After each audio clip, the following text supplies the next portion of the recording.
Baik, terima kasih. Kita lanjutkan lagi untuk menjawab pertanyaan selanjutnya dari Mas Gunawan. Secara singkat kita bagi dua, Abi dan Kiai. Yang pertama doa untuk menentukan apa, adakah doa khusus untuk menentukan kebaikan dan keburukan, Abi? Iya, Masya Allah, jazakumullah khair. Dengan pertanyaan ini mewakili daripada seluruh bangsa Indonesia mungkin ya. Doa apa yang terbaik yang harus kita ucapkan dalam saat-saat seperti ini.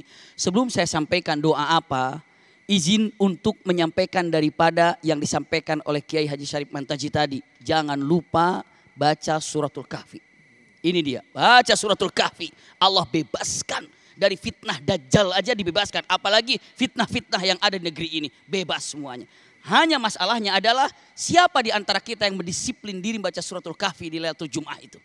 Serempak semuanya melalui mimbar indah Damai Indonesiaku ini. Mari kita membaca suratul kahfi seluruhnya di setiap malam Jumat. Ini adalah ajakan. Iya, bismillah. Lalu yang keduanya adalah doa terindah yang diajarkan Rasul Sallallahu Alaihi Wasallam. Apa doanya? Allahumma arinal haqqa haqqa warzuqna tiba'ah wa arinal batila batila warzuqna jtinabah. Ini kata-katanya. Ya Allah, perlihatkanlah kepada kami yang hak adalah hak. Dan berikan kepada kami kemampuan untuk merenggut yang hak itu. Untuk membela yang hak itu. Untuk mengangkat yang hak itu. Itulah kalimatnya. Wa arinal batila batila, dan tunjukkan kepada kami yang batil adalah batil, dan berikan kepada kami kemampuan untuk menjauhi yang batil itu, untuk menumpas yang batil itu, untuk menumbangkan yang batil itu. Itu kata-katanya. Jangan sampai mengatakan Allahumma arina haqqo saja. Kenapa? Kalau seandainya kita hanya meminta pada Allah, ya Allah perlihatkan yang hak adalah hak, tapi tidak meminta kepada Allah untuk diberikan kekuatan menumbang atau mengangkat yang hak itu. Berapa banyak orang yang tahu hak tapi tidak berada di dalamnya. Tahu yang hak tapi tidak berada di dalamnya. Dan Allah telah tunjukkan kepada kita yang batil adalah batil. Justru kita, naudzubillah, malah membela yang batil itu. Malah menutupi yang batil itu. Kenapa? Itulah lengkap dari Rasulullah SAW. Doa, berikan kepada kami kemampuan untuk menata. Melihat yang hak adalah hak. Dan berikan kepada kami kemampuan untuk menjunjung yang hak itu. Dan berikan kepada kami kemampuan untuk melihat, memilih, memilah mana yang batil adalah batil. Dan berikan kepada kami kemampuan untuk menumbangkan, menumpas yang batil itu. Dan ini pun serempak seluruh bangsa Indonesia, muslimin, muslimat, berdoa seperti itu. Satu saja warga negara Indonesia yang berdoa itu dikabulkan oleh Allah Subhanahu wa Ta'ala. Satu saja, aman Indonesia ini. Satu saja, Masya Allah. Jadi punten, siapa tahu makmurnya, nyamannya negeri ini adalah berada dalam lisan doa-doa para jamaah yang sekarang ada menghadiri dan menyaksikan Damai Indonesiaku ini. Wallahu a'lam bishawab. Ya Allah ya Rob. Terima kasih. Abi, selanjutnya Kiai, bagaimanakah hukum bagi pendusta dalam pandangan Allah? Ya, kalau di Al-Quran jelas banget mereka dimasukkan ke dalam golongan orang-orang munafik. Orang-orang munafik bidarkil asfali minan nar, di lapisan paling bawah. Dan berkali diceritakan ciri-ciri orang munafik di dalam Al-Quran maupun di hadis. Di antaranya yang paling pasti adalah ketika dia berdusta. Dia berdusta karena akan mendatangkan bencana pada banyak orang. Karena itu hukuman kalau dalam Al-Quran di sisi Allah udah jelas. Mereka akan dihinakan di dunia dan di akhirat. Kita lihat sekarang. Mana ada kita punya rencana untuk mengetahui para penegak hukum terlibat dalam perbuatan kesalahan. Kebohongan mereka kita nggak tahu. Tapi akhirnya diungkap secara nasional. Ketahuan mereka punya kesalahan. Ente pikir Allah biarkan ente berbuat kesalahan karena mencilakai banyak penduduk Indonesia. Dengan kebohongan-kebohongan yang mereka tutupi. Dibuka, artinya dipermalukan secara nasional.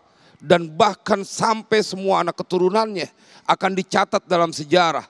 Dia mempunyai orang tua yang telah berkhianat pada ibu pertiwi, pada negeri ini. Sehingga semua orang mengetahui.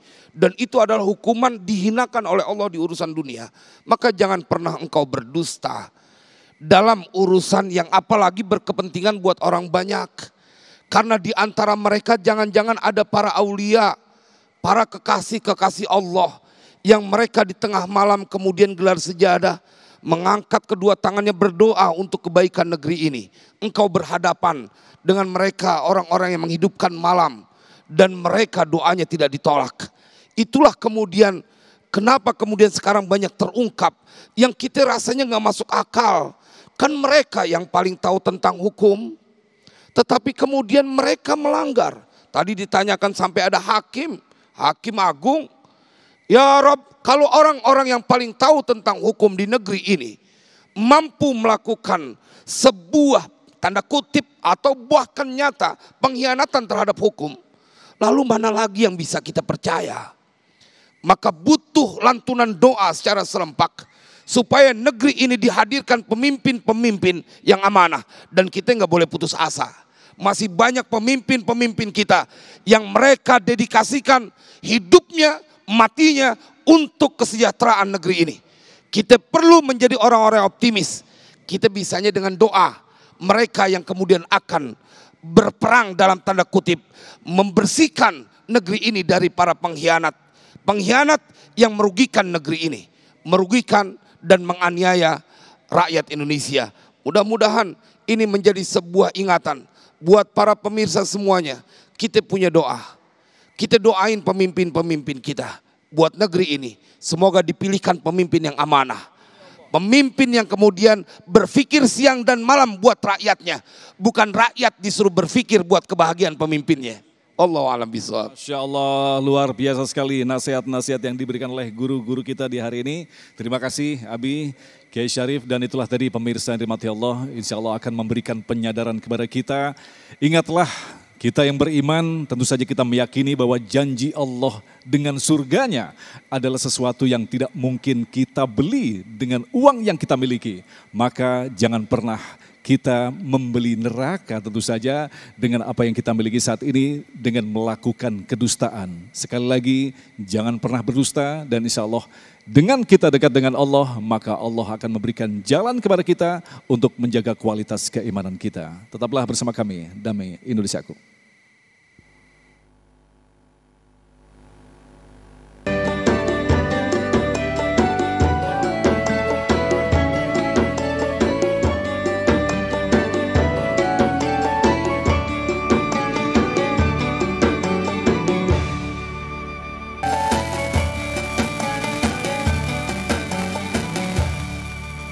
Demikian pemirsa yang dirahmati Allah, Damai Indonesia untuk hari ini, dan insya Allah besok di Ahad 16 Oktober kami akan menghadirkan Ustazah Yati Priyati dan Ustazah Syifa Nur Fadilah dengan tema tanda-tanda penghuni surga.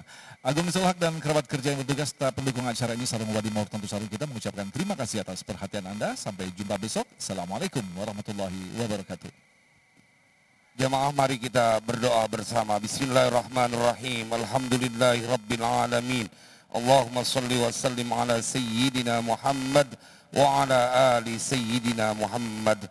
Allahumma ya Allah, ampuni dosa kami, ampuni dosa kedua orang tua kami, ampuni dosa saudara-saudara kami, ampuni dosa pemimpin-pemimpin kami.